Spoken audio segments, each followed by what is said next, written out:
ও আমাকে ঘরে বসে মারে, মারার পরে হাত বাঁধে, হাত বাঁধার পরে চুল ধরে টানতে টানতে এক রুম থেকে আর এক রুমে নিয়ে বারান্দা থেকে ডোর খুলে টানতে টানতে ছাদ পর্যন্ত নেয়। ছাদ পর্যন্ত নিয়ে আমার ড্রেস খুলে ছাদে বসে ও আমার সাথে খারাপ কাজ করে। তখন আমার গলায় পাড়া দিয়ে ধরে। সে আমাকে দিয়ে বিভিন্ন পেজে বা বিভিন্ন অ্যাপে লাইভ করাতো।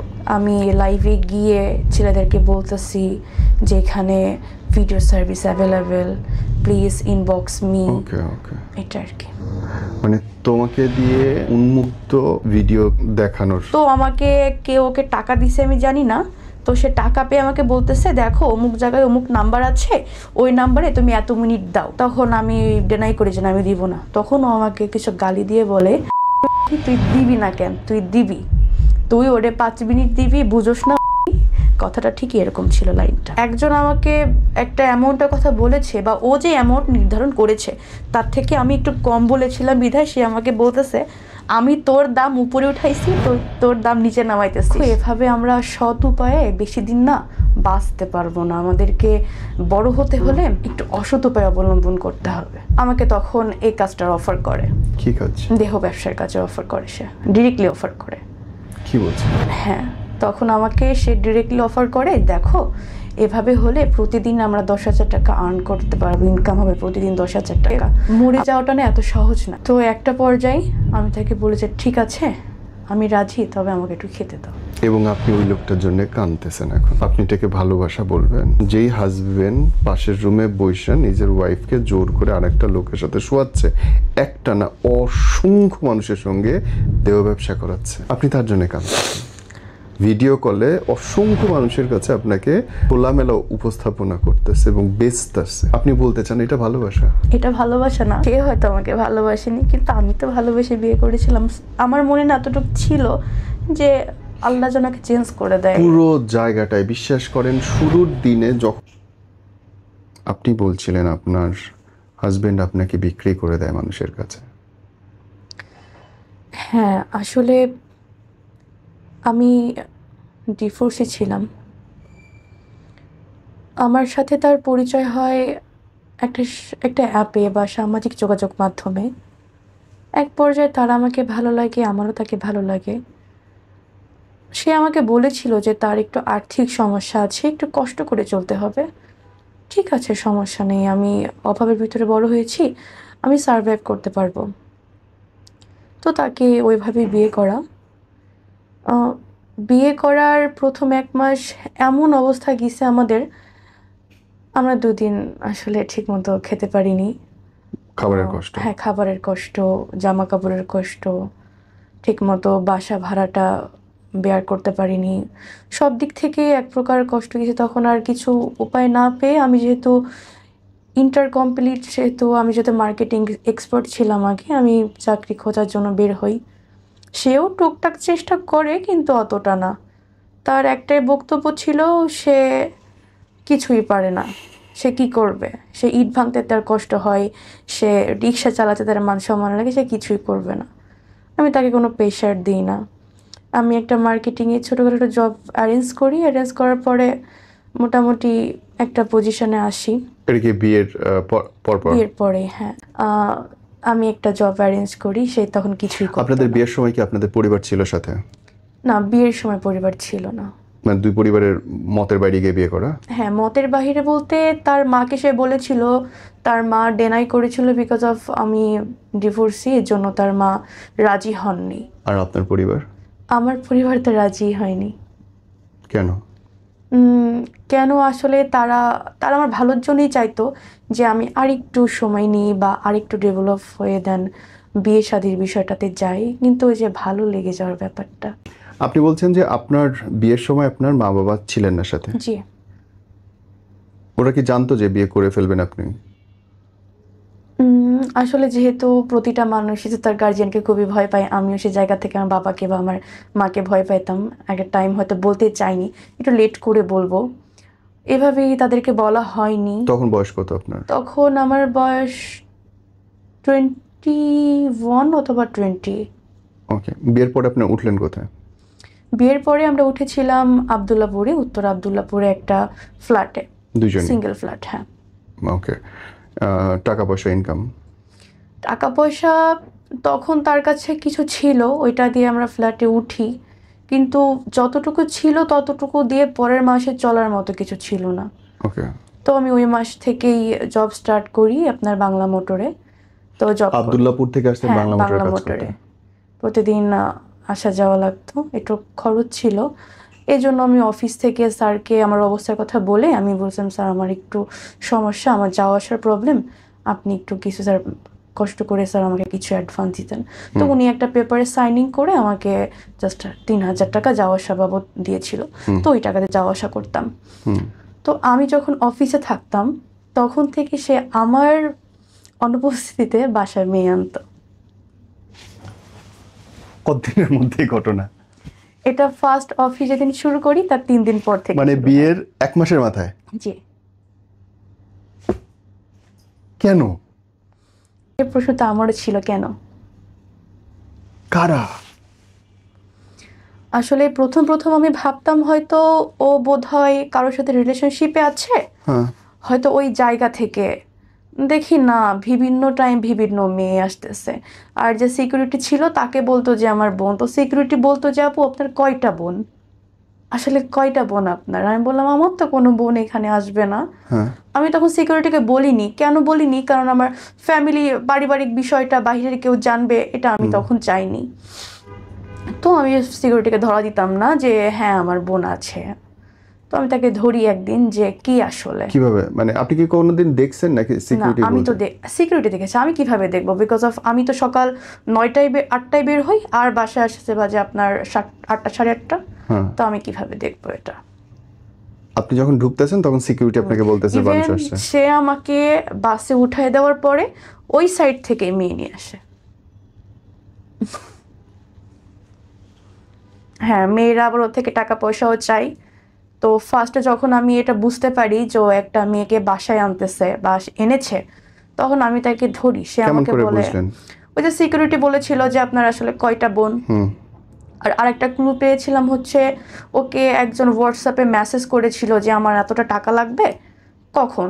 তখন আমি বলি টাকার জন্য আমি চাকরি করতেছি, 2 বেলা খাইতে পারতেছি না। আমি তখন ফিল্ডে জব করতাম, তো তো আমার হেঁটে হেঁটে জব করতে হতো। তো দুপুরে আমি খেতে পারতাম না, আমি চিন্তা করতাম আমি এখন খেলে রাতে কি খাবো এরকম। তো টাকার জন্য খেতে পারতেছি না, তুমি টাকা দিচ্ছ মানুষকে কিভাবে? পরে বলা অনেক পুরনো ফ্রেন্ড বিপদে পড়ে গেছে চাচ্ছে। তো তখন থেকে আমার সন্দেহ শুরু হয় যে আসলে মেয়ে মানুষ বিবাহিত ছেলের ফ্রেন্ড হয় ঠিক আছে, কিন্তু এ কেমন ফ্রেন্ড, তুমি তুমি করে বলতেছে, আবার কিছু শব্দ মানে স্নেহময় আদরময় শব্দ যেমন আমরা বলে থাকি শব্দ উচ্চারণ করতেছে। আমি তাকে ডিরেক্টলি ফোন দিয়ে জিজ্ঞেস করি যে আসলে আপনি কে? পরে সে আমাকে বলে আমি তার ওয়াইফ।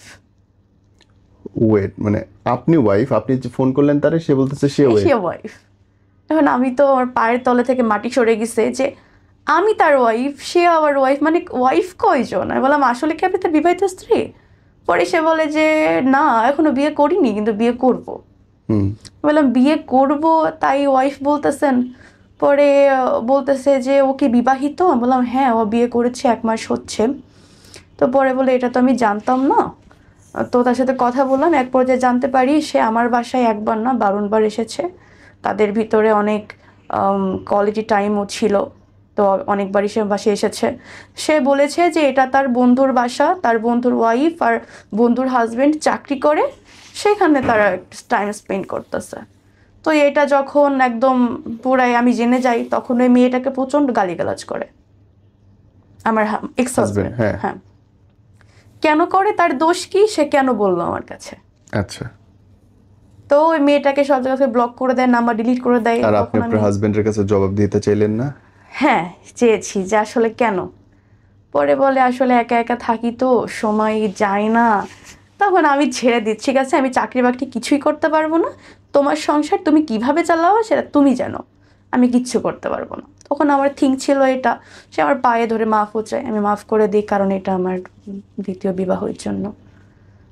সে কিভাবে চালাবে তার পার্সোনাল ম্যাটার। এখন আমি চাকরি ছেড়ে দিই। তখন ছেড়ে দেওয়ার পরে সে মোটামুটি কাজ করে না, বাট কই থেকে টাকা আনে এটা আমি বলতে পারবো না। টাকা নেই? হ্যাঁ টাকা আনে, কিন্তু কাজ করতো না। তাইলে কি করতো? এটা আমি বলতে পারবো না। তো একদিন সে আমাকে অফার করে যে দেখো জীবনে বড় হতে গেলে অনেক স্যাক্রিফাইস করতে হয়। খুবই স্বাভাবিক, স্বাভাবিক অনেক স্যাক্রিফাইস করতে হয়, এটা স্বাভাবিক, কিছু পেতে হলে কিছু হারাতে হয়। তো বলতেছে দেখো এভাবে আমরা সৎ উপায়ে বেশি দিন না বাঁচতে পারবো না, আমাদেরকে বড় হতে হলে একটু অসৎ উপায় অবলম্বন করতে হবে। আচ্ছা যেমন, পরে বলে দেখো তোমার ভয়েস খুবই ভালো আছে, তুমি দেখতে শুনতে অনেক সুন্দর, আহ, এই যে ভিগো লাইভ না কি বলে, তো ওইটাই নাকি লাইভ করলে অনেক পয়েন্ট পাওয়া যায়, পয়েন্ট ভাঙায় অনেক টাকা আর্ন করা যায়। তো এভাবে কিছু আমাকে অফার করে।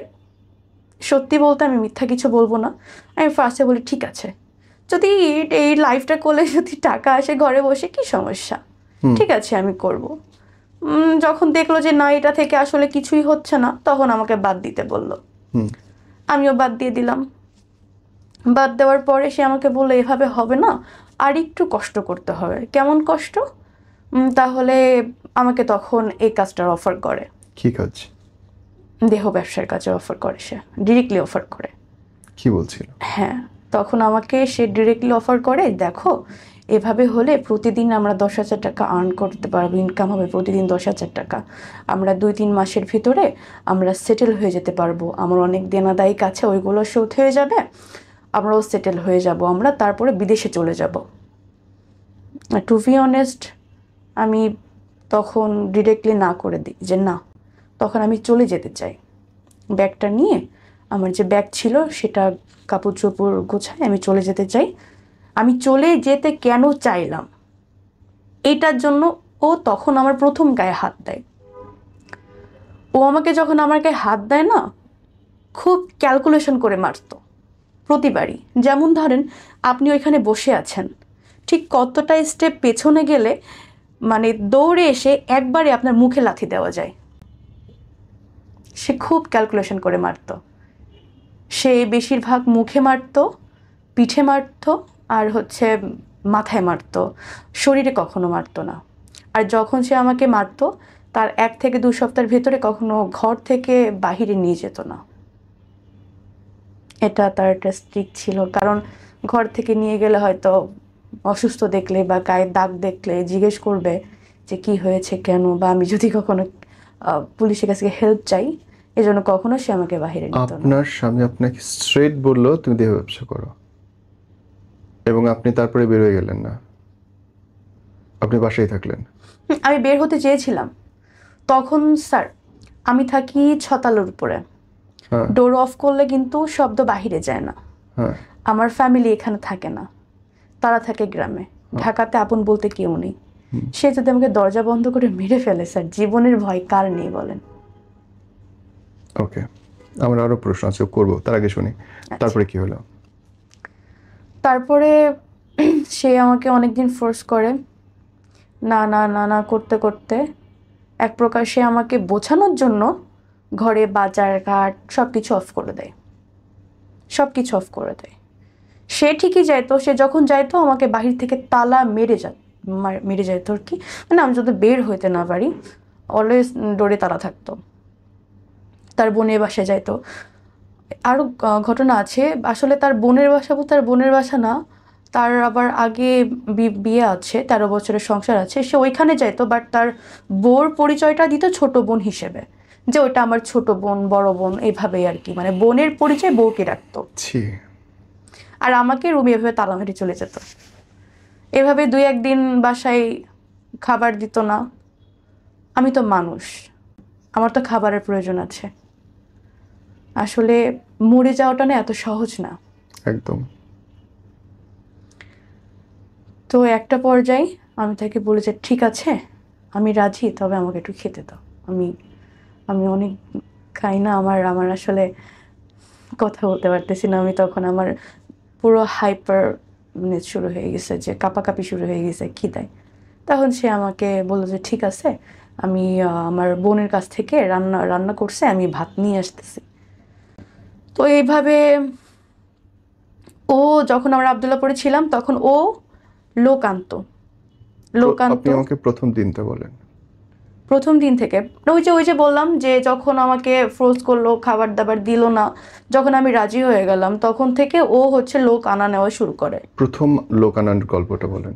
প্রথম লোক আনার গল্পটা হচ্ছে ওই দিনই স্যার, ওই দিনই ওকে আমি ফোন করে বললাম, আমার হাতে ফোন ছিল, ফোন করে বললাম যে দেখো আমি পারতেছি না, আমি ঠিক আছে তুমি যা বলবা তাই শুনবো, একটু খাবার দাবার ব্যবস্থা করে দাও। হ্যাঁ, এখন প্রশ্ন এটা যে আপনার কাছে ফোন ছিল, তাহলে আপনি অন্য কোথাও ফোন টোন দিলেন না কেন? অন্য কোথাও ফোন টোন দিই না, তার একটা কারণ হচ্ছে আমার নাম্বারে না, মানে আমার ফোনে নাম্বার দিয়ে হচ্ছে এয়ারটেলের অ্যাপ নামানো, আমি কার সাথে কথা বলতেছি, কয়টা নাগাদ কথা বলতেছি, বা কাকে কাকে ফোন দিচ্ছি, সব কিছু ওর কাছে থাকতো। হোয়াটসঅ্যাপ ওর কাছে ছিল লিঙ্ক আপ করা, আমার ইমো ছিল ওর কাছে লিঙ্ক আপ করা, মেসেঞ্জার নেওয়া ছিল, স্ন্যাপচ্যাট নেওয়া ছিল, সব কিছুই ওর কাছে।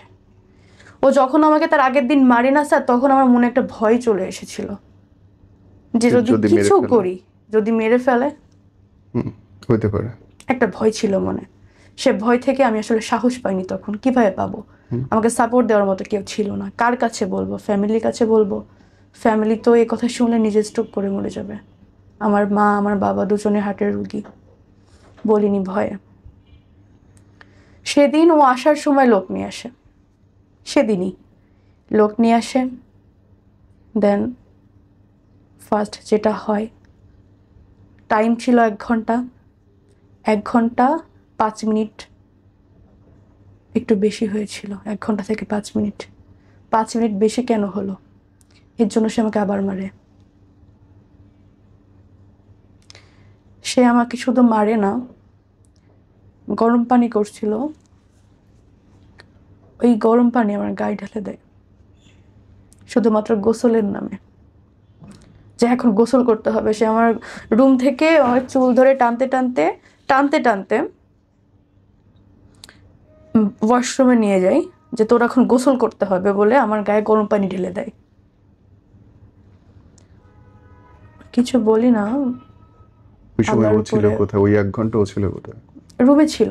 ও 1 ঘন্টা এরকম একটা রুম, এই রুমে লোক আনতো, পাশে ও বসে থাকতো, কারণ বসে না থাকলে সবাই তো বলবে যে লোক ঢোকায় সে চলে যাচ্ছে বাহিরে, তারা কি করে না করে মনে সন্দেহ করবে না, এই জন্য সে কখনো বাইরে যাইতো না। সে রান্নাঘরে একটা স্পেস ছিল, সেখানে সবসময় বসে থাকতো, অথবা এই যে রুমের পাশে বসে থাকতো আর শুনতো আমি কি বলতেছি, আমি রিপোর্ট করতেছি কিনা, বা কারো হেল্প চাচ্ছি কিনা। যদি কখনো শুনতো না আমি একটা শব্দ করছি, তাহলে সে আমাকে সেদিন মারতো। অথবা যদি খুব বেশি কথা বলতেছি, সে নক করতো, নক করে আমাকে ডেকে বলতো কি বলতেছিলি। তো এই ভয়তে আমি কখনো কাউকে কিছু বলতে পারতাম না। একটা মানুষ ঘুরে যদি আরেকবার না আসতো, সেজন্য আমাকে মারতো। আমি কেন তাকে কনভিন্স করতে পারলাম না। এভাবে চলছে জানুয়ারি, ফেব্রুয়ারি, মার্চ, এপ্রিল পর্যন্ত চলছে। এপ্রিলের পরে আমি সুযোগ পাই, পালাই যাই। প্রত্যেকটা দিন মানুষ আসতেছে। এইভাবে টোটালি ও আমার থেকে এই পর্যন্ত 3 লাখ টাকা নিছে এইভাবে আপনাকে বিক্রি করে। তো আমি একটা সুযোগে পালাই যাই বাসা থেকে। পালাই গিয়ে আমি চলে যাই। যখন পালাই যাই তখন ও আমাকে অনেক ফোন দেয় দিয়ে কান্নাকাটি করে, আমি ভুল করে ফেলেছি, আসলে আমি বুঝতে পারিনি, এই সেই অনেক রকম, মানে ও এতভাবে আপনাকে মানে ম্যানিপুলেট করবে যে আপনি বাধ্য হবেন যে আসলে হয়তো ভুল করে ফেলেছে ছেলেটা, হয়তো সে অনুতপ্ত। ঠিক আছে, আমি একটা পর্যায়ে সে আমার পিছনে 1-2 দিন না, প্রায় 3-4 দিন সে প্রচুর কান্নাকাটি করছে, খাওয়া দাওয়া ছেড়ে দিছে।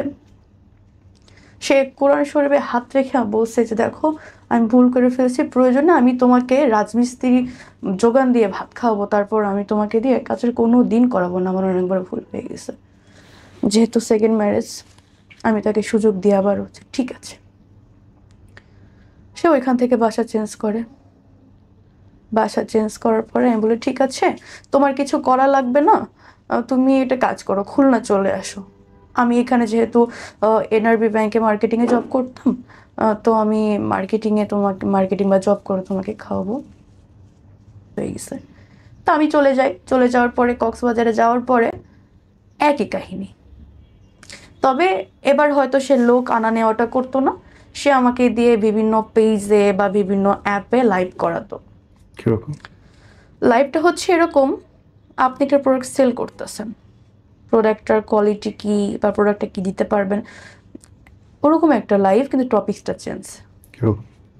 এই যে ধরেন আমি কাউকে বলতেছি প্লিজ ইনবক্স মি, এটা সেটা, এগুলো এরকম একটা লাইভ, মানে একটা ব্র্যান্ড প্রমোশন যেরকম করে ঠিক ওরকমই, টপিকসটা ডিফারেন্ট, টপিকসটা 18+। আমি একেবারেই জানি না, একেবারেই বুঝি না, ওকে স্পষ্ট করে বলো। স্যার, এই লাইভটা ছিল এরকম যে আমি লাইভে গিয়ে ছেলেদেরকে বলতেছি যে এখানে video service available, please inbox me, okay okay, এটা আর কি। মানে তোমাকে দিয়ে উন্মুক্ত ভিডিও দেখানোর, লাইভ করতে বলতেছে? উন্মুক্ত বলতে যখন আমাকে কক্সবাজার নিয়ে আসে তখন আমাকে আবার ওই একই জিনিস জোরাজোরি করে, মারধর করে, সেম। তখন আমি বলি যে ঠিক আছে আমি রাজি, কিন্তু একটা শর্ত, আমি আমার মুখ দেখাতে পারবো না। তখন সে বলে যে ঠিক আছে আমার টাকা হলেই হচ্ছে, কিন্তু যদি এটাতে টাকা না আসে তোমাকে মুখ দেখাতেই হবে। বললাম ঠিক আছে। তখন ওই যে বলেছিল যে যদি এটাতে টাকা না আসে তাহলে তোমাকে মুখ দেখাতে হবে, তখন আমাদের থিঙ্ক কাজ করছে এটা, যে এটা যদি আসলে না হয় তাহলে তো আমি ফ্যামিলিতে বা সব জায়গায় অনেক লাঞ্ছিত হয়ে যাব। তো এই জায়গা থেকে আমার নিজের কাছে মনে হয়েছিল যে পালানো না অবধি বা এখান থেকে সরতে পারতেছি এমন একটা পরিস্থিতি না হওয়া অবধি আমার ওর সাথে তাল দিয়ে চলতে হবে। কারণ স্যার প্রতিদিন তো আসলে মার খাওয়া যায় না, আমি তো একটা মানুষ। দেন ওর কথাই শুরু করি। শুরু করার পরে মনে করেন কাউকে যদি 5 মিনিট দেওয়ার কথা থাকে, সেখানে 1 মিনিট যদি বেশি হয়, ওই 1 মিনিট কেন বেশি হলো এর জন্য মারধর করবে। এরকম হয়েছে তখন যে আমাকে সে বলতেছে সাজগোজ করো। তখন স্যার আমার অনেক জ্বর, পিরিয়ড সেশন চলতেছে। তখন আমি বলি যে দেখো আমার শরীরটা ভালো লাগছে না, আমি আজকে পারবো না, আজকে বাদ দাও। সে বলে যে পারবো না বললে তো হবে না, পারতে হবে, অনেক দেনাদায়ী কাছে করতে হবে। আমি তখন বলি, আমি একটু জোরেই বলি যে আমি পারবো না, আমি করতে আমি আর পারতেছি না। তখন আমি সাজলাম না কেন এটার জন্য আমাকে আবার মারছে স্যার। ওর মারার যদি আপনি কাহিনীটা শুনেন, ও আমাকে ঘরে বসে মারে, মারার পরে হাত বাঁধে, হাত বাঁধার পরে চুল ধরে টানতে টানতে এক রুম থেকে আর এক রুমে নিয়ে বারান্দা থেকে ডোর খুলে টানতে টানতে ছাদ পর্যন্ত নাই, ছাদ পর্যন্ত নিয়ে আমার ড্রেস খুলে ছাদে বসেও আমার সাথে খারাপ কাজ করে। তখন আমার গলায় পাড়া দিয়ে ধরে, করবি না কেন। এটা যখন হয় না স্যার, তখন আমার মনে হয়েছিল কি ওর ভিতরের মনুষ্যত্বটা না নষ্ট হয়ে গেছে। ও আসলে আমাকে ইভেন এরকমও ভয় দেখায় যে আমি যদি ওর কথা না শুনি, ও ঠিক এইভাবে বলে তোমার এখান থেকে বিলেট দিয়ে কাটতে কাটতে পুরো পা পর্যন্ত যাবো, তোমার অস্তিত্ব খুঁজে পাওয়া যাবে না। তখন আমার মনে হয়েছিল ওর ভিতরে মনুষ্যত্ব বলতে কিচ্ছু নেই। তখন আমি নিজের ভিতরে থিঙ্ক রাখি আমাকে অ্যাট এনি কস্ট এখান থেকে পালাতে হবে, পালাতেই হবে। আমি এখান থেকে পালাই যাই বলতে আমি সকাল সকাল ভোরে যখন ঘুমেছিল আমি তখন বাসা থেকে পালাই যাই। যে সিকিউরিটি ছিল বাসার, মানে প্রতিটা বাসায় একটা সিকিউরিটি থাকতো, সিকিউরিটি ছাড়া কখনো বাসা নিত না। আর বাসা 2 রুমের নিক 3 রুমের নিক, সিঙ্গেল ছাড়া কখনো সাবলেট নিত না। তখন পালাই যায়, তখন সিকিউরিটি ভাবছে হয়তো রাতে হয়তো ঝামেলা হয়েছে ওদের ভিতরে। ও সিকিউরিটি সবই জানে বলতে মারামারি চিল্লাচিল্লি শুনতেছে কিন্তু আগাচ্ছে না, ভাবছে স্বামী স্ত্রীর ঝামেলা। তো আমি পালাই যাই, সিকিউরিটি খবর দেয় যে ভাই ভাবি তো মনে হয় রাগ করে পালাই যাচ্ছে, আপনি ভাবিকে ঠেকান, ও তো আর জানে না এগুলা। তখন ও আমাকে কলাতলি থেকে চুল ধরে সজোরে ঘুষি মারতে মারতে বাসায় নিয়ে আসছে। ওইখান থেকে মনে করেন আমার বাসা হেঁটে গেলে 10 মিনিট, ওই 10 মিনিট ধরে আমাকে একটা কথা বলতেছে আর ঘুষি মারতেছে। মানুষ দেখতেছে কিন্তু কেউ কিছু বলতেছে না। তখন পালাতে পারিনি, তখন ধরা পড়ে যায়। আর যখন ধরা পড়ে যায় তখন তো আমাকে বেশি চোখে চোখে রাখতো। তখন আর কোথাও যাইতে যেত না একা একা, মানে সবসময় ডোরে ভিতর থেকে তালা মারা থাকতো এরকম। আমি যে বাসায় কথাটা বলবো যে একটু কেউ এসে আমাকে নিয়ে যাও, বা তোমরা কেউ বেড়াতে আসো, অ্যাটলিস্ট বেড়াতে আসলে তো একটা মনের ভিতরে আসান লাগবে যে কোনো না কোনো টাইমে বলতে পারবো যে আমাকে এখান থেকে নিয়ে যাও। কাকে বলবো? আম্মুকে বলবো। আম্মু আসলো, ও যে আম্মুকে মেরে ফেলবে না গ্যারান্টি কি আছে? ওর ভিতর তো মনুষ্যত্ব নেই। ভয়ে ছিলাম যে কাকে বলবো, পুলিশ কল করব, পুলিশ আসতে আসতে তোমাকে মেরে ফেলে। তখন আমি আসলে এতটা ভয়ে ছিলাম, আমি বলতে পারিনি। এভাবে তখন আমার তো থিঙ্ক ছিল মাথায় যে এভাবে আসলে হবে না, ওর থেকে পালাতে হলে ওর সাথে কি মিশতে হবে, তারপরে পালাতে হবে। সেম আমি ওর সাথে মিশে যাই, ও যা বলে তাই শুনি, যেভাবে বলে সেভাবে শুনি। ইভেন ওকে খুব ভালো ভালো রান্না করে খাওয়াই। আর একটা বিষয় কি স্যার, একটু মাঝখানে বলি এটা, এই যে বিয়ের কয়েকটা বছরে না ও আমার সাথে এত কিছু করেছে, আমি তখনও পর্যন্ত ওকে না আমি কখনো হাত দিয়ে নিজের হাতে খেতে দিইনি। আমার না মনে হতো যে আমি যে নিজের হাতে খেতে দিচ্ছি না বা ওকে এত ভালোবাসা দিচ্ছি, ও অন্তত এ ভালোবাসার জন্য চেঞ্জ হয়ে যাক। যে ওকে একটা মেয়ে এত ভালোবাসতেছে, ওকে তো আমি আমার জীবন যৌবন টাকা পয়সা সব কিছুই দিচ্ছি, ও চেঞ্জ হয়ে যাক, অন্তত এটার জন্য চেঞ্জ হয়ে যাক যে মেয়েটা আমাকে ভালোবাসে। চেঞ্জ হয়নি। আমি ওইখান থেকে সুযোগ বুঝে আবার পালাই যাই। আবার পালাই যাওয়ার পরে কয়েকটা দিন যাই, যেহেতু ডিভোর্স দেওয়াটা তো সহজ না, ডিভোর্সে একটা সময় লাগে বা টাকার ব্যাপার স্যাপার আছে। আমার হাত ফাঁকা ছিল, তখন কোনো রকমে ঢাকায় আসি। এসে একটা পোস্ট করি যে আমার আর্জেন্ট থাকার জায়গা প্রয়োজন, আমি একটা মেয়ে মানুষ বিপদে পড়ে এসেছি, যদি কোনো হৃদয়বান ব্যক্তি থাকে না, আমাকে একটু থাকার জায়গায় সাহায্য করবেন, হোস্টেল বা কোনো একটা ম্যাস হলে খুবই ভালো হয়। হয়তো আমি আপনাদেরকে ভাড়া এখন দিতে পারবো না, আমাকে একটু সময় দিতে হবে, স্যালারি পেলে দিয়ে দিব এমন কিছু। তো একজন নক করে বলে যে আমার এখানকে রুম আছে, বেড আছে, মেয়েরা থাকে, আপনি থাকতে পারেন।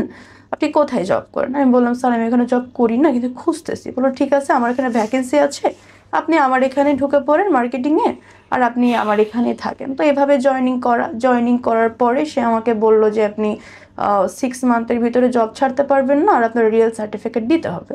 তখন আমার বললাম যে স্যার না, তাহলে প্রয়োজন নেই, কারণ 6 মান্থ আসলে আমি ঢাকায় স্টে করব কি করব না এটা তো আমি জানি না। আর রিয়েল সার্টিফিকেট বলতে আমি 6 মান্থের ভিতরে জব ছেড়ে দিলে সে আমার সার্টিফিকেট দিবে না। তো এভাবে আমি যাই নাই চুক্তিতে, আমি জবটা ছেড়ে দিয়ে আরেকটা জব খুঁজি। এর ভিতরে সে অনেক কান্নাকাটি দিতে যায়। কে? Ex husband. আচ্ছা, এরকম ফ্যামিলি থেকে বারবার ফোন আসে, ওরা তো আর জানে না এগুলা। ফ্যামিলি থেকে বারবার চাপ আসছে যে তখন তারা আমাকে ব্লেম করতেছে যে আমি কতটা খারাপ হলে বিয়ে করি আর ছাড়ি, যেহেতু আমি ডিভোর্সে ছিলাম ফার্স্টে, সেকেন্ড ম্যারেজ করেছি, ছেড়ে দিচ্ছি। তো তাদের জায়গা থেকে, আর আমার ফ্যামিলিতে কিছু মানুষ আছে যাদের কাজই চর্চা করা, নট অনলি মাই মাদার, আমি আমার আম্মুর কথা বলছি না, আরও কিছু পার্সন আছে তাদের কাজই চর্চা করা। তো তারা আর কি সুযোগ পেয়ে যায় কথা বলার, বিভিন্ন রকম কথা বলে। বাসা থেকে চাপ আসতেছে যে ও দিচ্ছে, মরে যাচ্ছে, এরকম।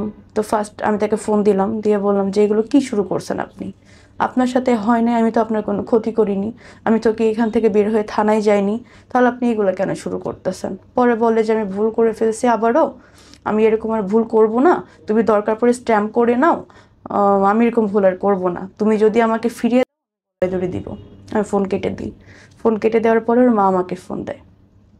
ওর মা আমাকে ফোন দিয়ে বলে যে আমার ছেলে হয়তো ভুল করে ফেলছে, আমি ওর মা হিসেবে তোমাকে কথা দিচ্ছি এরকম ভুল আর করবে না, তুমি আমার মুখের দিকে তাকিয়ে ওকে এবার ক্ষমা করে দাও, ওর এরকম কিছু করবে না। আমি কারো কথা শুনিনি, আমি ইগনোর করতেছি।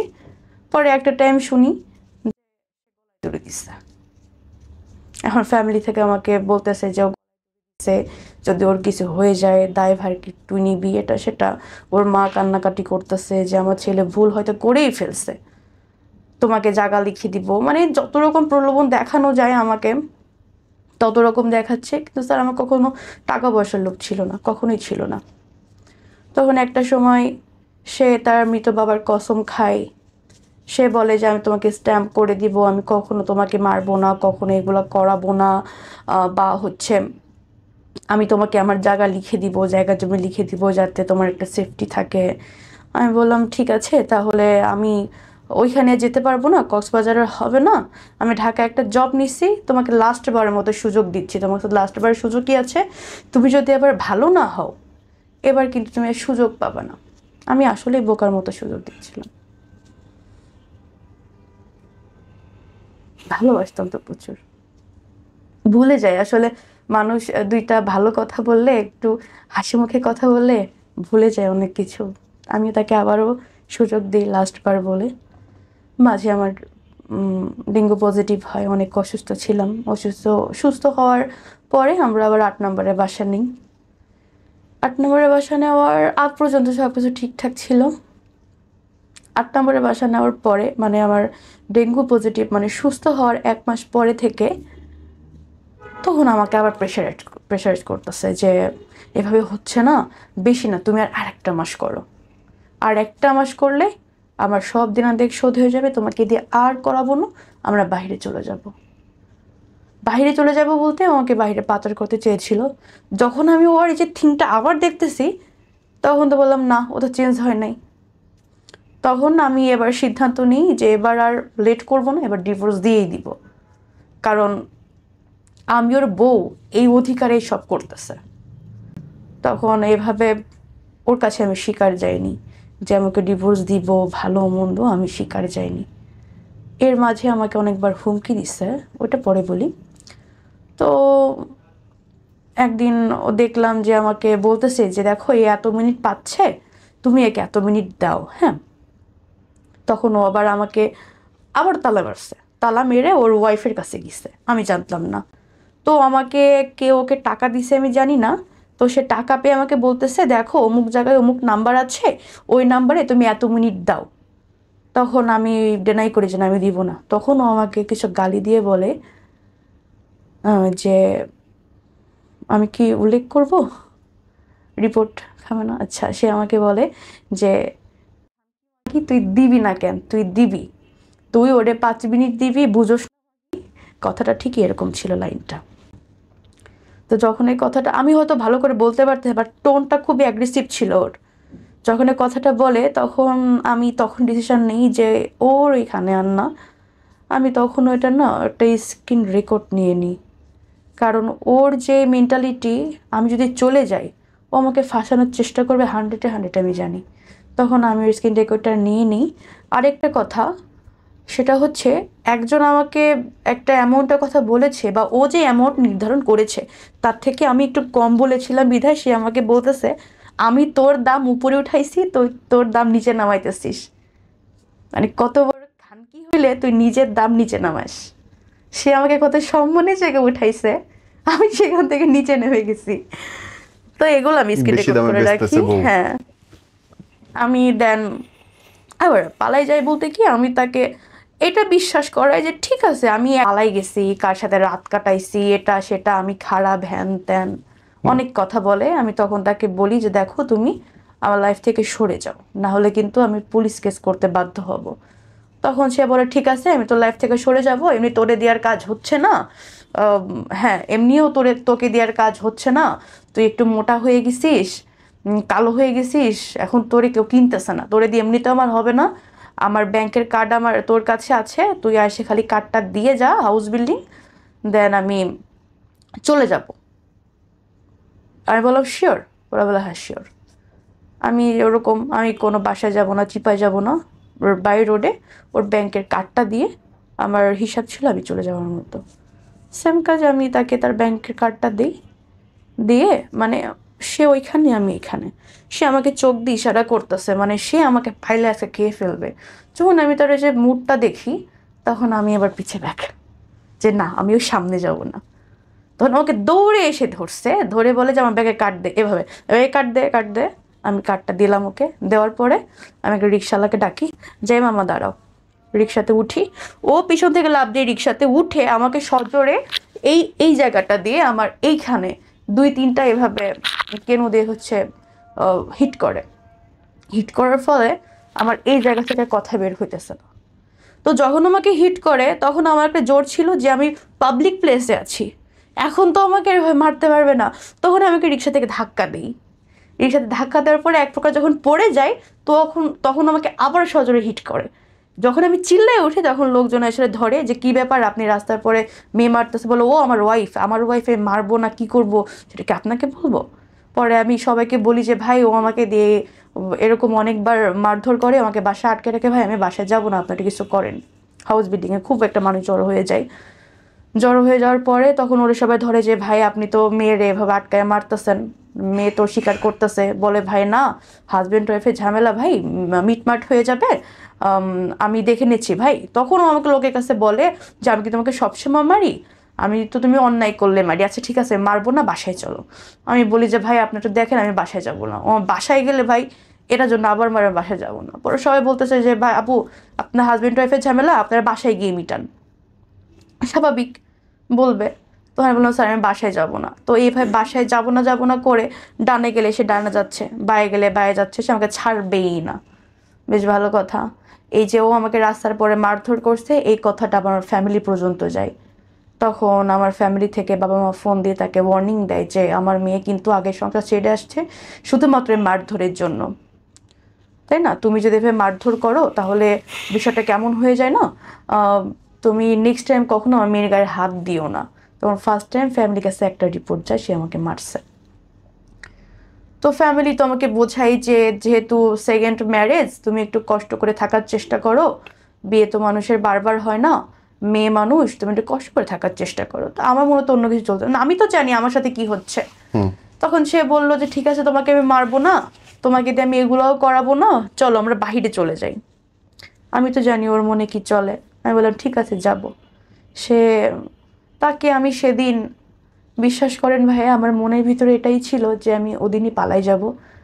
তাকে যত রকম ভালো বিহেভ করা যায় সেদিন আমি তাকে অনেক পদে রান্না করে খাওয়াইছি, সেদিন আমি তাকে নিজে গোসল করাই দিছি, সেদিন আমি তাকে নিজে রেডি করাই দিছি, সেদিন আমি মানে এত যত্ন করছি ভাই। ওই যে কথায় আছে না, মানুষ যখন শেষ বিদায় হয়, শেষ বিদায় হওয়ার আগে মানুষকে যে সাজসজ্জাটা দেয় না, আমার মনে ছিল এটা আমি আজকে সেটাই করতেছি।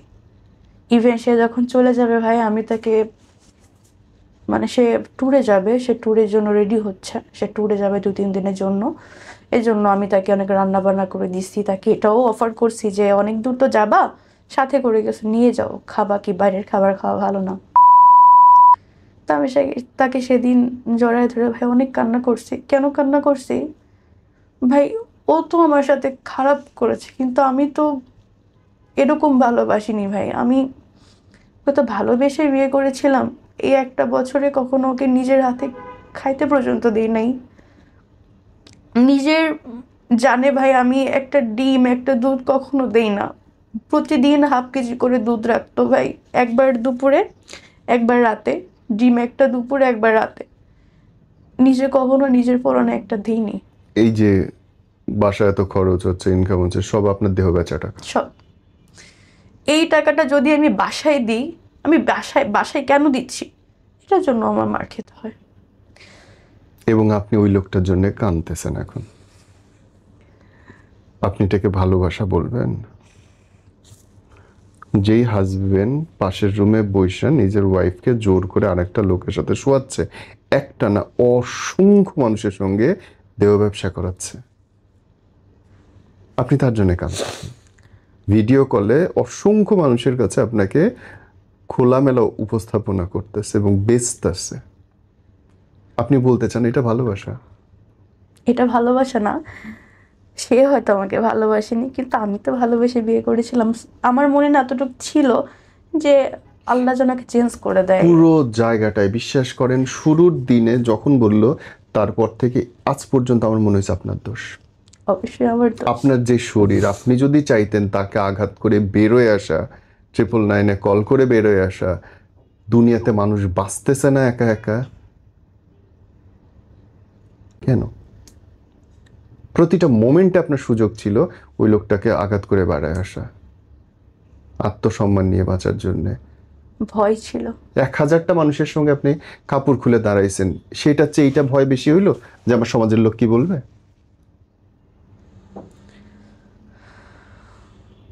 কি লজিক এটা?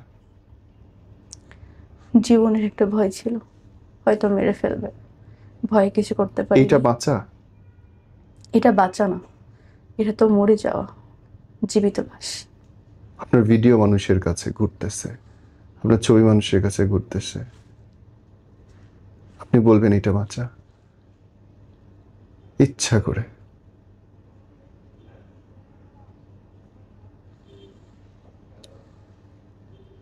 আপনি ওকে সুযোগ দিছেন আপনার উপর অত্যাচার করার। আসলে আমি সুযোগটা দিয়েছিলাম। এবং আপনি আরো 10 জনের ক্ষতি করছেন, ও আরো 10 জনের ক্ষেত্রে একই কাজ করবে।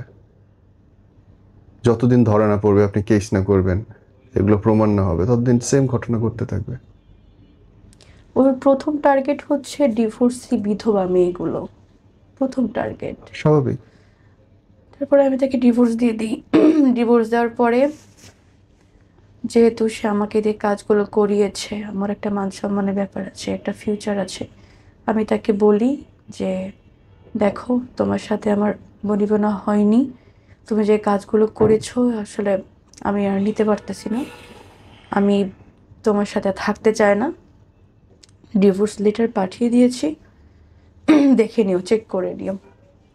পরে সে বলে আমি তোমাকে ডিভোর্স দেই নাই, তাহলে ডিভোর্স কীভাবে হলো? বললাম ডিভোর্স হওয়ার জন্য হাজব্যান্ডের সাইন করতে হয়, এটা হয়তো আগে ছিল বাট এখন নেই। এর আমি আমি ডিভোর্স দেওয়া মানে ডিভোর্স কার্যকর হয়ে গেছে, শুধু সময়ের অপেক্ষা।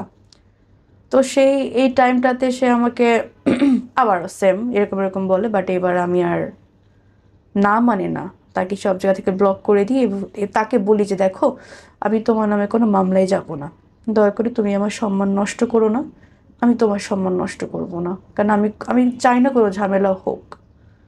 সে বলে যে ঠিক আছে, কোনো ঝামেলা হবে না, আমি তোমার কোনো সম্মান নষ্ট করব না। তো আমি আসার আগে যতটুকু পেরেছি তার ফোন থেকে আমার আইডি বা আমার জিমেল রিমুভ করে আসার চেষ্টা করেছি, বা যা যা ছিল ওর ফোনে চেষ্টা করেছি রিমুভ করে আসার। তো আমি তাকে বলি, সে আমাকে বলে যে ঠিক আছে আমি করব না, আর তুমি তাহলে আমার কোনো ক্ষতি করো না। আমি বললাম না, আমি তোমার কোনো ক্ষতি করব না, তুমি আমার মান সম্মানটা প্লিজ কেউ না, কারণ আমার একটা ফিউচার আছে, আমার ফ্যামিলি আছে। ঠিক আছে বললো, ঠিক আছে। ও ও এর ভিতরে আমি এবার থানায় গেছিলাম। থানায় যাওয়ার পরে আমি স্যারের কাছে সব কিছু খুলে বলি যে স্যার আমার সাথে এরকম এরকম হয়েছে, স্যার আমি এখন কি করতে পারি, স্যার আমি কি করতে পারি? তখন সে আমাকে দেখে বলল যে আপনার সাথে এতদিন ধরে হয়েছে, তাহলে আপনি এতদিন আসেন নাই কেন? স্বাভাবিক। আমি তখন বললাম স্যার আমি এতদিন আসবো কিভাবে স্যার, কিভাবে আসবো? কারণ সে আমাকে বাসায় আটকে রাখতো, কোথাও গেলে তালা মেরে যেত, কোথাও নিয়ে গেলে তার সাথে নিয়ে যেত, আমি আপনার কাছে আসবো কিভাবে? পরে বললাম আপনি বাইরে গেলে চিৎকার করতে পারেননি যে বাঁচাও বাঁচাও, বা আমার সাথে এগুলো করতেছে? আমার স্যার এগুলোকে আসলে বলা যায়, এগুলোকে আসলে হয় যে আমি বাহিরে গেলাম আর রাস্তার পরে চিৎকার করলাম? এগুলো কি আসলে হয় স্যার?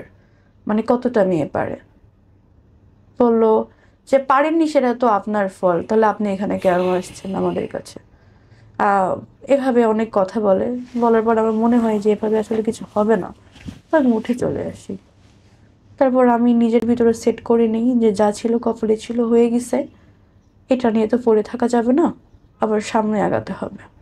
তো আমি তার সাথে ওই কনভারসেশনে যাই যে দেখো তুমি কোনো ক্ষতি করো না আমার।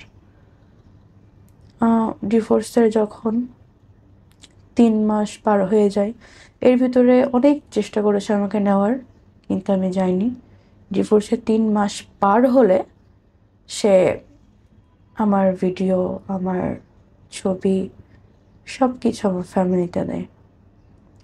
আমার ফ্যামিলি থেকে শুরু করে আমার গ্রাম, অফিস কলিগ, সব জায়গায় আমার ভিডিওটা দিয়ে, আমার ছবি দিয়ে বলতেছে এই মেয়েটা এরকম। এটা এটা বলার পরে আমার ফ্যামিলি থেকে আমাকে তো প্রেশারাইজ করতেছে যে এটা কেন কিভাবে। আর বললাম না ফার্স্টে কিছু মেম্বার আছে যারা হচ্ছে তাদের কাজই চর্চা করা, তারা তো সুযোগ তাদের জন্য। এর মাঝে আবার যখন আমার ডিভোর্স হয়ে যায় তখন আমি তার বড় বোনের নাম সেভ করা আছে একটা নাম্বারে, আমি ফোন দিয়ে বলি দেখেন আপনার ভাইয়ের ডিভোর্স হয়ে গেছে, আপনার ভাই আমার জন্য বিরক্ত না করে একটু কষ্ট করে তাকে বলে দিয়েন। বলে আপু আমি তোর বোন না, আমি তোর ওয়াইফ, আমাদের 13 বছরের সংসার আছে, আমাদের 3টা বাচ্চা আছে। তখন ওর সাথে ওই যে আমার যে ফোন আলাপটা হয় যে ওর মানে আমার এক্স হাজবেন্ড ওর নিজের ওয়াইফকে দিয়েও 13 বছরের সংসার, ওদের 3 বাচ্চার মা, সেম কাজ করার চেষ্টা করেছে, সেম কাজ। ইভেন সে করে নাই বিধায় তাকে অনেক মারধর করছে, তার সাথে থাকে না, তার খরচ বহন করে না এই জন্য। কিন্তু করছে ওই মহিলা? ওই মহিলা করেনি, বিকজ অফ ওই মহিলার 2টা বাচ্চা আছে। তো হোয়াটএভার, ওই মহিলা করে নাই এবং মরে যায় নাই, কিন্তু বুঝতে পারছেন পার্থক্যটা আপনারা? ওর তো একটা জোর ছিল ভাই, 2টা বাচ্চা আছে, গ্রামের ওটা দুর্বলতা হিসেবে দেখতে পারেন, এটা চয়েস, এটা চয়েস। আমি ভয় পেয়ে গেছিলাম আসলে, মেরে ফেলবে। ভয় পেলে মানুষ আর কিছু থাকে না, এটা সত্যি। বোন আপনারই আমি কি করতাম ভাই বলেন, আপনার অনেক কিছু করার ছিল, বাসায় থাকি। আপনার অনেক কিছু করার ছিল ডে 1 থেকে, যখন আপনার হাজবেন্ড বলছে সেই মুহূর্ত থেকে আপনি বের হয়ে তাকে ডিভোর্স দিয়ে তার নামে কেস করতে পারতেন ইনস্ট্যান্ট। 999 কল করলে পুলিশ কেস নিতে বাধ্য এবং সবচেয়ে দ্রুত কাজ হয়, এভরিওয়ান নোজ ইট। ও যখনই বাইরে গেছে আপনি জানলা দিয়ে চিৎকার করলে পাশের বাসার লোক এসে আপনাকে উদ্ধার করতো। না স্যার, ওইভাবে কখনো ফ্ল্যাট নিত না। আপনি 6 তলায় নিলে 5 তলার লোক শুনতো। তাহলে স্যার আমাকে যখন মারতো তখন কেন আসতো না তারা? সিচুয়েশন অনেকভাবে কন্ট্রোল করা যায় বোন, অনেকভাবে কন্ট্রোল করা যায়। আমি পারিনি।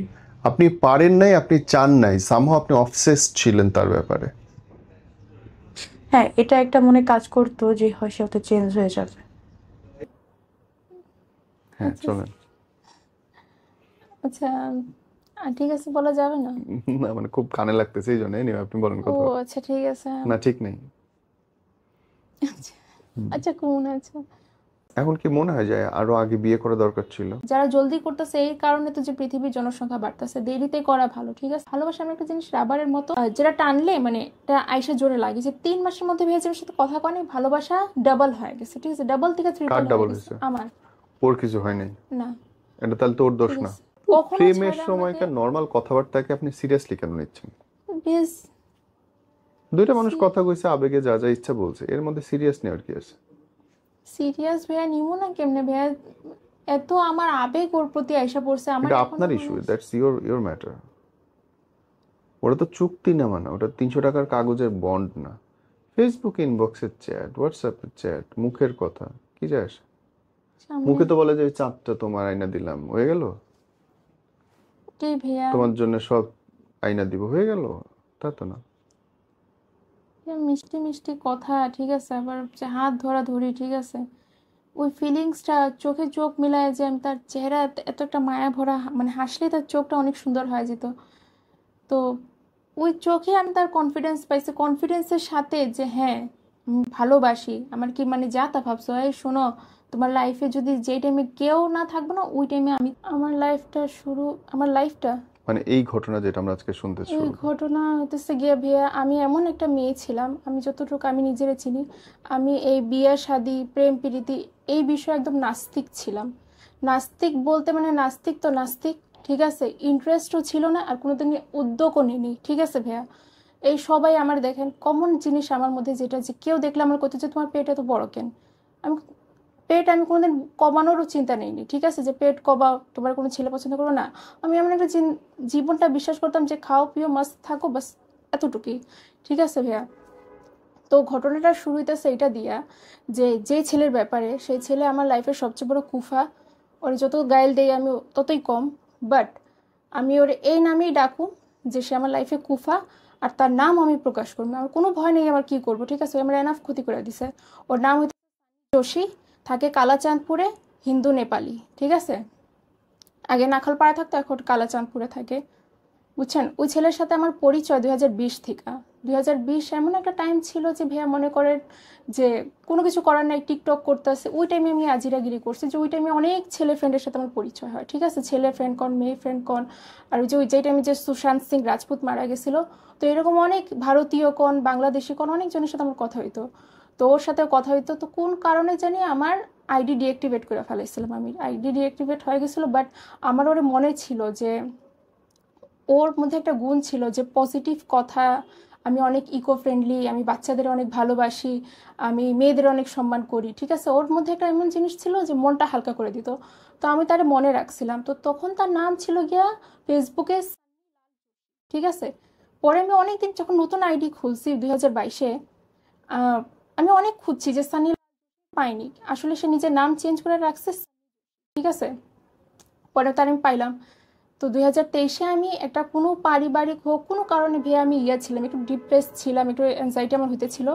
তো আমি তার সাথে একটু কথা বলি, মানে ফ্যামিলি অনেক কারণে, তো আমি তার সাথে কথা বলি, তো তার রিকোয়েস্ট পাঠাই, তো সে একবার অ্যাকসেপ্ট করে, তো আমার চিনে। আমার ভেয়ে এত খুশি লাগছে যে সে আমার 2020-এর ছবি আমার কাছে রাখছে, আমার নামও মনে রাখছে, ঠিক আছে। আমার কয় কি যে তুমি আমার কেমনে মনে রাখছো, মনে রাখারই কথা, তোমার না ভুলার মতো, তুমি আসিলাই ওইরকম, তুমি আমার অন্তু, ঠিক আছে। এই যে এখান থেকে শুরু হয় ভাইয়া, ফ্রেন্ডশিপ শুরু হয়, ঠিক আছে। আমি ওর থেকে 2 বছর 1 মাস 14 দিন বড়, তার উচিত আমারে দিদি ডাকার, সে আমার দিদি ডাকে না, নো ফাইন, আচ্ছা ঠিক আছে চলবো, ওকে ফাইন। এখন ও আমার এইটা বলছিল যে আমার যে মেট্রিকের যে ইয়াটা 15, তার 2 বছর আগে সে আমার মেট্রিক দিছে, ঠিক আছে। কারণ কি আমি তার পড়াশোনা আমি একটু খারাপ ছিল, আমার গ্যাপও গেছিলো। তো এই অর্থে ভাবছি যা কই সিনিয়র মানুষ কি বলুন, আচ্ছা থাক অন্তু বলুক। তো ভাইয়া নর্মালি 2023-এ সে আমার মনে আছে মার্চ বা ফেব্রুয়ারি বা মার্চের দিকে সে আমার রিকোয়েস্ট অ্যাকসেপ্ট করে, দেন আমার সাথে কথা বলা শুরু করে, ঠিক আছে, নর্মালি ফ্রেন্ডশিপ থাকতেই পারে। এখন সে তেজগাঁও যে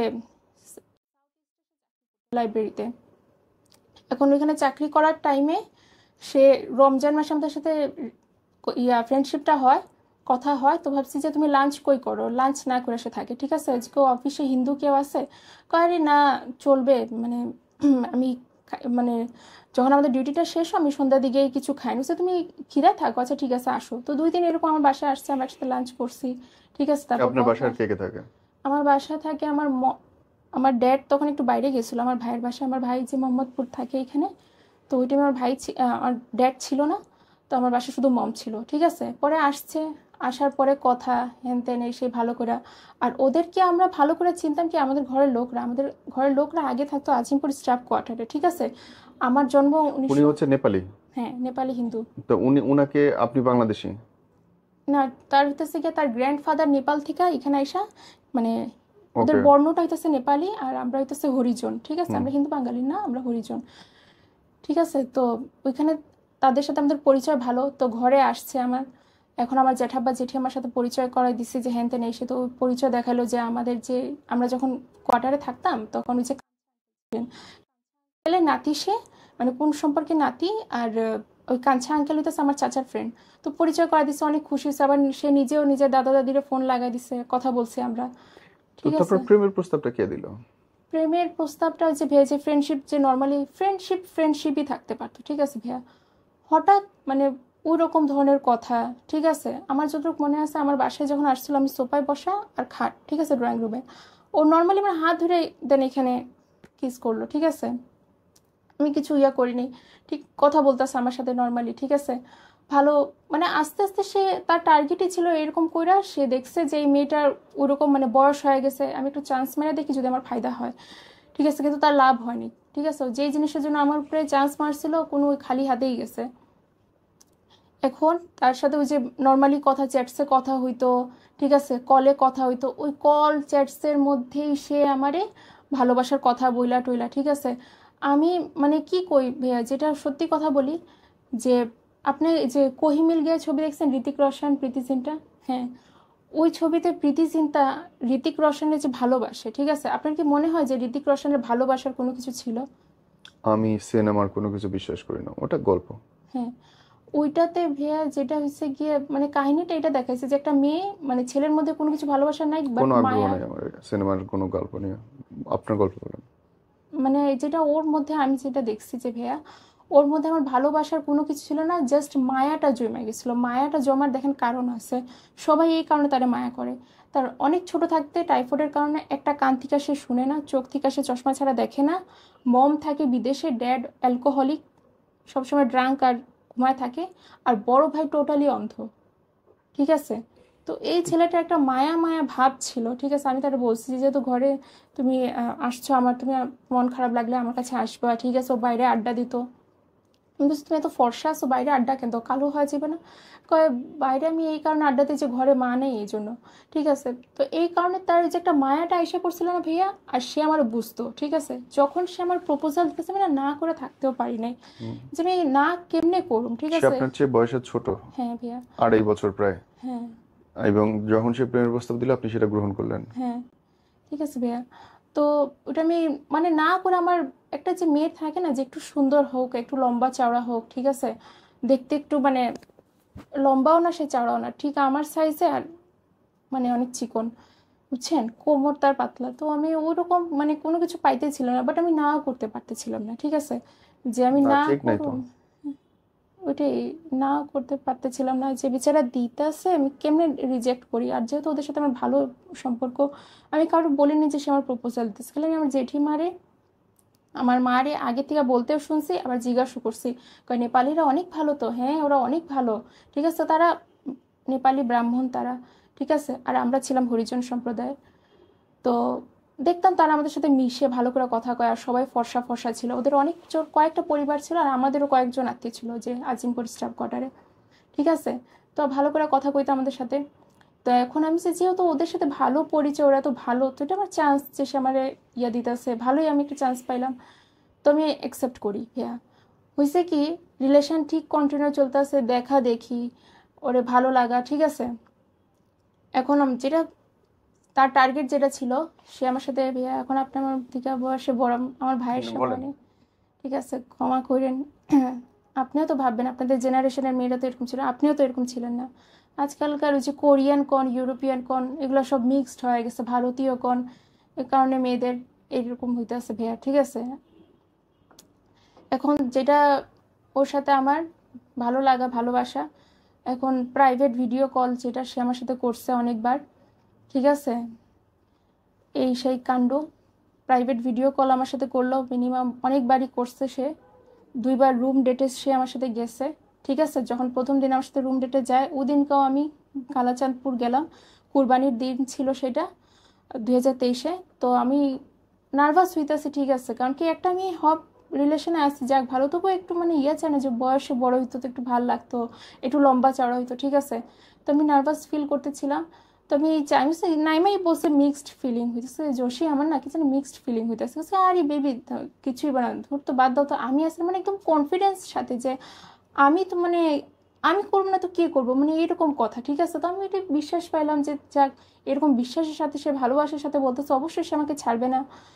ঠিক আছে, ওর বাসায় রুম ডেট গেলাম, দেন তারপর আসলাম, রিলেশন খুব ভালো চলতেছে। খুব, এটা হচ্ছে গিয়ে ঈদের দ্বিতীয় দিনে গেলাম, যে ঠিক আছে 2023-এর 23 এপ্রিল। হ্যাঁ, আর নেক্সট রুম ডেট করলাম গিয়া মে মাসের 20 তারিখে। ঠিক আছে, আমার বাসায় আমার মা বাবা গেছিলো আমার ভাইয়ের বাসায়, তো তারা আমি ডাকাইলাম, তো আসছে। ঠিক আছে ভাই, আমি এই কথাটাই বলুম যে ওই এত মানে যে ভালো সাজে সবার কাছে। ঠিক আছে, ওর ঘরের লোকরা ওর কম বেশি কেউ, অনেকজন ভালো জানে, 10 জনের মধ্যে 2 জন তো ভালো জানে। ঠিক আছে ভাইয়া, আমি নিজে শখ যে ওই এত বাটপার, মানে বাটপার না সরি, মানে এত ফাস্ট সে, তার এরকম এইজ কি, তার এইজ কি ভাইয়া, সে ফার্মেসি থেকে ওইটা কিনে নিয়ে আসছে। আমি তো দেখা অবাক, আমি করতেছি যোশী এইটা কি, মানে অবাক হয়ে গেছে যে সে, যদি আমাদের বিয়ে হয় যেত একটা কথা। ঠিক আছে, ওইটাও না, না ওর এইজ আছে সে এইটা কিনা শিখাই গেছে আমার এই জিনিসটাতে, কিন্তু যেই কারণে আনছে সে ওইটা আমি সাকসেস হইতে দেইনি। মানে ও আপনার সাথে শারীরিক সম্পর্ক করতে চাইছিল? হ্যাঁ, ফিজিক্যাল হাফ হইছে, মানে আকাম করতে দেইনি। তার টার্গেট ওইটা ছিল। আমি যদি চ্যাটস দেখাই, ভয়েস মেসেজ দেখাই, ও ওইটা আমার কাছ থেকে মানে একদম পুরো ডাইরেক্ট আমার চাইতেছে। ঠিক আছে, আমি দেইনি, আমি চ্যাটসেও আমি অ্যাভয়েড করে যেতাম, সামনে থেকেও দেইনি। বাস ভাইয়া, এখন আমার সাথে তার রিলেশন খুব ভালো। ঠিক আছে, এই যে তারপরে মেয়ের 20 থেকে স্টার্ট হয় কথা, তারপর আমি সাউথ যদি কেউ শুনে থাকে আমার আপনার ভিডিওর মাধ্যমে, ঠিক আছে, যদি আমার ওই লাইব্রেরি থেকে একটু ভিডিওটা দিতে পারে, লাইব্রেরি সিসি ক্যামেরার ভিডিও, যে সে আমার দেখা এত খুশি হয়েছে, তো ঠিক আছে, একটা তার মধ্যে অন্য ভাব যে আমার দেখা সে খুশি হইতো যে আমি গেছি, ঠিক আছে। আর পরে কয় কি যে না, ওটা ভালোবাসা ছিলই না, ঠিক আছে। আর আমি যাইতাম কুইক চাইতাম কুইক খাইতাম, যাতে আমার কারণে ওর কোনো কাজে বাধা না হয়। আর তার বাসায় যখন বিচার হতো তখন সে কথা কয় কি যে তোমার কারণে আমি চাকরি ছাড়ছি, তুমি গিয়ে যখন তখন দাঁড়ায় থাকতাম। তো যখন তখন গিয়ে যদি আমি দাঁড়ায় থাকতাম তাহলে এটা প্রমাণ তো আছে না। এটা গেল। পরে মানে এখন রিলেশন খুব ভালো, এখন ভাইয়ার সাথে কথা হইতেছে, চ্যাটসের বেবি বলা, আই লাভ ইউ টু, ঠিক আছে। এখন যেরকম নর্মাল রিলেশনে যায়, এখন ভাইয়া 29 আগস্ট 2023 ভাইয়া, তারপর থেকে আমার সাথে কথা কওয়া বন্ধ ভাইয়া। তার আগে কি হইলো, কি এমন হইলো যার জন্য কথা বন্ধ? ওইটাই, এই যে আপনি করছেন না ভাইয়া, এই করছেন আমার মনে ভাইয়া, আমি কি বলে বুঝাই যে আমি এমন কি করছি যে আমার কোনো দোষ দেখাক, কোনো কিছু না, হঠাৎ কথা বন্ধ, ঠিক আছে। তারপরে এখন ওই টাইমে সে আমার বলছিল চ্যাটসে থাকার, মানে যখন আমার সাথে মেসেঞ্জারে কথা হতো তখনই বলছিল যে সাউথ ইস্টে চাকরি ছেড়ে দিচ্ছে, আমি অনলাইন ব্যবসা করব, ঠিক আছে। এখন অনলাইন ব্যবসার কথা বইলা সে, মানে আমি জানি সে অনলাইন ব্যবসা করতেছে, তো এখন আমার সাথে কথা বলছে, নতুন ব্যবসা করতেছে মনে হয়, দেখে আমার সাথে কথা হইতেছে না। আচ্ছা ঠিক আছে, গেল। এখন ভাইয়া আগস্টের পর সেপ্টেম্বর, অক্টোবর গেলাম, সে অক্টোবর আছে, ঠিক আছে, সে দুর্গাপূজার টাইম, অক্টোবর টু নভেম্বরে আমি ভাবছি যে ঠিক আছে, কথা কয় না, কোনো কিছু হয়েছে কি, বিয়ে হয়ে গেছে নাকি, বাপ তুই কিছু তুই জানা কারোর মাধ্যমে। আমি ওদের আত্মীয় স্বজনের কাছ থেকে যারা যারা তারা এমন পরিচিত এলাকা থাকে কিন্তু কথা হয় না, দূরে থাকে কিন্তু কথা হয় না, ওর কি বিয়ে হয়ে গেছে বা কি না। তো জিজ্ঞেস করছি যে জোশের কি বিয়ে হয়ে গেছে বা কি না, বিয়ে হয়নি। বিয়ে এখন নভেম্বরের 19 আমার মনে আছে। এখন আমি আমার জেঠিমা 19-এর আগে, নভেম্বর 19-এর আগে 2023 আমার কাছে আসছিল, তো আমার জেঠিমাটা আমি জীবিত, ঠিক আছে। আমার জেঠিমা এসে আমার বলতেছে কি যে দেখ অন্তু, তোর চাস্তো আমার থেকে 5 বছর ছোটোর বিয়ে ঠিক হয়ে গেছে, আর আমার জ্যাঠাতো ভাই তারও একটা কাহিনী, এরকম একটা কোনো অ্যাক্সিডেন্ট হয়েছিল, তার বেচারা ডিভোর্স হয়ে গেছে। কয়েক তোরে আর আমার জ্যাঠাতো ভাইয়ের নাম কয় কি তোর নিয়ে আমার টেনশন হয় এই কথা। তো আমি তখন বললাম যে জেঠিমা এই কথা, তো জেঠিমা শুনে খুশি, কারণ কি জেঠিমার ছেলের নাম, আর ও বাসায় আসছে, দেখছে, কথা বলছে, কত ভালো লাগছে। তো এখন জেঠিমা ওর দাদার কাছে প্রস্তাব পাঠায়, ঠিক আছে। এখন ওর দাদার কাছে প্রস্তাব পাঠায়, তো আমি যাক শুনে খুশি হই যে এবার যাক ফাইনালি এখন গিয়ে আমার যে জিনিসটা আমি চাইছি, ফ্যামিলিও রাজি আছে, মানে জেঠিমার দোয়া লেগে গেল, ঠিক আছে। তারপর আমি গেলাম তার এলাকায়, ঠিক আছে। সরি 19 তারিখে যাইনি, মানে আপনি গেলেন, দেখতে গেলেন, ওদের ফ্যামিলি দেখতে গেলেন, ডেট ব্যাপার না বলেন। হ্যাঁ সরি, হ্যাঁ এটা একটু ভুল গেছে আমার, ইটস ওকে, ডেট ব্যাপার না বলেন। তার কাছে আমি দেখা করতে যাই 30 নভেম্বর, সরি 30 নভেম্বর দেখা ডেট করতে বলার যাই, দরকার নেই, বলেন আপনি। হ্যাঁ। তো যেটা হচ্ছে 19 নভেম্বর গেলাম, 19 থেকে 30 দেখেন কয়দিনের পার্থক্য ভাইয়া। 19 তারিখে আমি তার কাছে গেছি, ঠিক আছে। সে একদম পুরা 10টা মানে 12টা বাজে সে পুরা একদম নাক ডাকা ঘুম, ওর বাপ বাইরে থেকে আওয়াজ আছে মহিলা টুইটা গেছে নাকি, উঠতেই আসে না, সারা রাত জাগতো, সারাদিন ঘুমাইতো, ঠিক আছে। হ্যাঁ ঠিক নেই। পরে এখন তার ডাকলো, তো এখন সে আসছে, আমি কথা বলছি, ঠিক আছে ভাইয়া, খুব না, সুন্দর ঠিক করে। নেই। হ্যাঁ। তো আপনি যতবার ঠিক আছে বলবেন আমি ততবার বলবো ঠিক নেই। কেন ভাইয়া? আপনি কেন ঠিক আছে বলতেছেন বারে বারে? ঠিক আছে, মানে এটা আমার চলো। অভ্যাস। তো ভাইয়া এখন তার কাছে আমি গেলাম, তো 19 তারিখে আমি তার সাথে কথা বলছি যে জোশী তুমি যেরকম ফোন ধরো না, হ্যান তেন, সে কান্না কান্না ভাব, আমি আল্লাদি করতেছি তো ভালোবাসি, ঠিক আছে, খুব আল্লাদিটা আমার একসেপ্ট করছে, ঠিক আছে। না ঠিক নেই। আমারে হ্যাঁ আচ্ছা চলেন। আচ্ছা, ঠিক আছে, বলা যাবে না। না মানে খুব কানে লাগতেছে এই জন্য, নিয়ে আপনি বলেন ও কথা। আচ্ছা ঠিক আছে। না ঠিক নেই। আচ্ছা আচ্ছা, কোন আচ্ছা।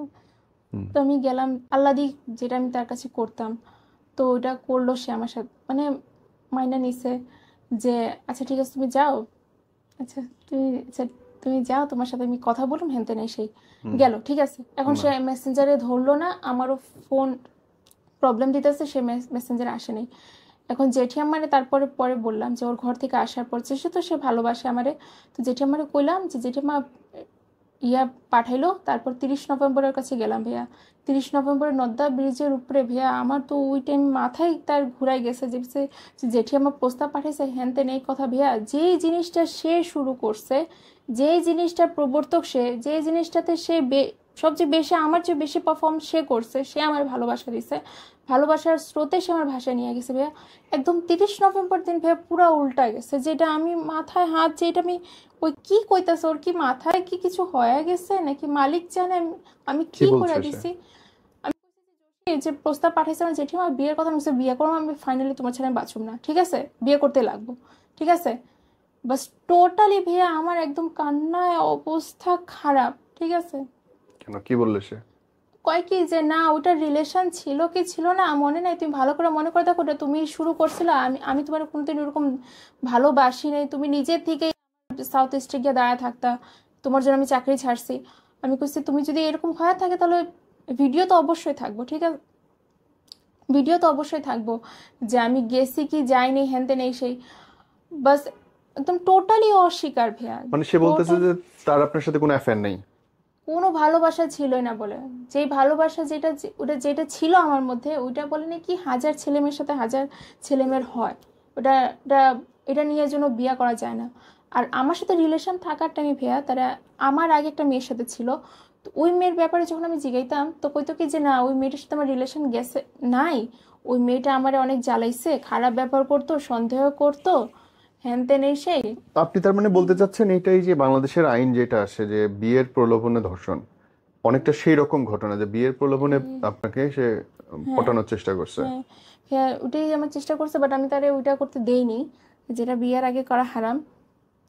আমার আগে যে মেয়েটার সাথে রিলেশন ছিল, তো ওই মেয়েটার হইতেছে গিয়া 3 মাস আমার সাথে কথা কয়নি। ভালোবাসা এমন একটা জিনিস রাবারের মতো, যে যেটা টানলে মানে এটা আইসা জোরে লাগে, যে 3 মাসের মধ্যে ভেবে আমার সাথে কথা কয়নি, ভালোবাসা ডাবল হয়ে গেছে, ঠিক আছে, ডাবল থেকে কার ট্রিপল হয়ে ডাবল গেছে হয়েছে? আমার। ওর কিছু হয় নাই? না, এটা তাহলে তো ওর দোষ ঠিক না। আছে, ঠিক আছে। এখন ওইটাই ভেজেটের রিলেশন, এটা সবাই বলবো যে রিলেশনে আই না, আমি ঠিকই পারফর্ম দিলাম, আমি আমার যে একটা প্রেমিকার যা যা কর্তব্য ঠিকই পালন করলাম। রিলেশন শুরু করলো সে, আর সে আমার না জিগায় ভাঙ্গাও দিল, আমার জিগানোরও দরকার মনে করলো না, যে আমি কেমনে বাঁচুম কি নিয়ে বাঁচুম এটাও জিজ্ঞাসা করা সে ভাবলো না। তারপরে আবার এই সম্পর্কটা আপনার কাছে অস্বাভাবিক লাগলো না? অস্বাভাবিক ভাইয়া, স্বাভাবিক কি সে আপনার অস্বাভাবিক চেয়ে কি? 2.5 বছরের ছোট, হ্যাঁ সে বিয়ের জন্য অস্বীকার করতেছে, হ্যাঁ। আপনি আপনার 4.5 বছরের একটা ছোট ছেলের সঙ্গে সংসার করবেন কেমনে? আপনি এটা সুস্থ লাগলো ব্যাপারটা? এটা যেটা আমি যখন রিলেশন শুরু হয় ভাইয়া, যে সেদিন যেদিন আমার সে প্রপোজ দেয়, সে আমার এটাই বলে প্রপোজ দিছে। সে কি বলছে সেটা কথা না, আমি আপনার মতামত জিজ্ঞেস করছি। জুনিয়র পোলারে নিয়ে বিছানায় শুতে পারবেন আপনি? তাও আপনার যে খাটো।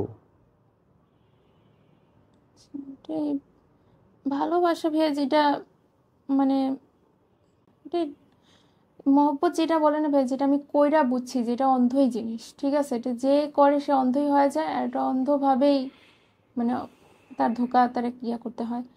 তো এখন আমি তার যখন 30 নভেম্বরের দিন জিগাই ভাইয়া যে বিয়ের কথা, সে আমার আগে বলছে যে ইতি নাম মেয়েটার, তার সাথে সম্পর্ক, ঠিক।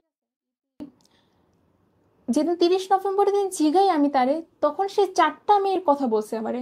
ইতি একটা হিন্দু বাঙালি মেয়ে বাংলাদেশে থাকে, একটা হিন্দু বাঙালি মেয়ে ভারতে থাকে, আর একটা নেপালি মেয়ে তাদের কমিউনিটির মধ্যে। নিয়ে 4 দেশব্যাপী সে। 4টা মেয়ের সে বলছে কি, আমি যতটুকু জানতাম যে যদি তুমি আমার খালি কথা বলছো, তুমি আমার ওই বাকি 3 জনের কথা বলোই নেই। আমার আগে তার 4 জনের মেয়ের সাথে এরকম বিয়ে বিয়ে আইসা সে কোনো কারণে ব্রেকআপ হয়। আরে কেউ মেয়ে দিতে চায় না, ওরে ধিক্কার জানায়, যারে ওই নিজের গার্জেনরে গিয়া কয়, গার্জেন ডাইরেক্ট না করে দেয়, ঠিক আছে। আমার তবু গার্জেন কেন রাজি হয়েছে, আমি অন্তু আমার গার্জেন এই কারণে রাজি হয়েছে যে এই প্রথম আমি এইজ 28-এ আইসা আমি বিয়ে না করার জন্য কত প্রস্তাব আসছে, কত ছেলে প্রপোজাল দিছে, আমি বিয়ে ইচ্ছেই ছিল না, এই প্রথমবার কোনো ছেলের চাইছি বইলা যেটি আমার খুশি হয়ে প্রস্তাব পাঠাইছে, ঠিক আছে। অন্তু হ্যাঁ এইটাকে আপনার মনে হয়, আমি জাস্ট জানার জন্য যে হ্যাঁ ধরেন আপনার বিয়ের বয়স একদম লাস্ট স্টেজে, ইয়েস। এখন কি মনে হয় যে আরো আগে বিয়ে করা দরকার ছিল? ভাইয়া বিয়ে করার এজ তো মানুষদের মনে করেন যে 18-র পরেই করার দরকার। আমি করিনি কেন, কারণ কি এই জিনিসটা আমার ভালো লাগতো না, ঠিক আছে। করিনি কেন সেটা জিজ্ঞেস করিনি, আমি জিজ্ঞেস করছি আপনার কি মনে হয় যে 28-29-এ এসে যে আমি 23-24-এ বিয়ে করলে ভালো হতো? তখন যদি এজ অনুযায়ী তো ভাইয়া বিয়ে মাপা যায় না। ওটাতে যদি ভালো যদি কেউ বাইশা কি যদি আয়সা পড়তো, ঠিক আছে, তো বিয়ে করে নিতাম। এখন আসছে, এখনই করে নিই। তো এখন তো জানেন কি, যেটা জারি করতে চাইতেছে সে করতে চাইতেছে না, ঠিক আছে ভাইয়া। পরে সে এই 4টা বয়সে আসলে কি বিয়ের জন্য ছেলের সংখ্যা কমে যায় পাওয়া, নাকি কঠিন হয়, নাকি স্বাভাবিক থাকে এই 28-29-এ এসে?